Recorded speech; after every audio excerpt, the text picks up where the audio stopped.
روحانیت میں نا، ان صوفیزم میں ایک فلسفہ ہوتا ہے، ہر اسکول آف تھاٹ کا ایک فلسفہ ہے۔ پیر روم کا فلسفہ جو ہے نا وہ بہت ہی یعنی کہ واسٹ ہے، اور وہ شیخ اور اوپر والے کے لیے ہوتا ہے، مگر ان کی جو بیان کا طریقہ ہے نا وہ میں ہے، جام ہے، نگاہ ہے۔ اگر آپ نوٹس کریں کہ ان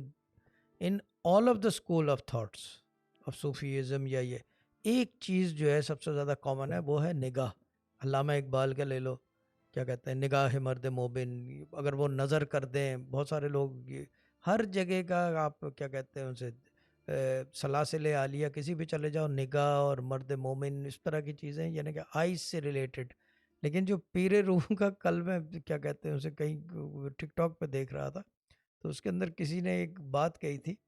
استاد نصرت فتح علی خان کی کوئی کال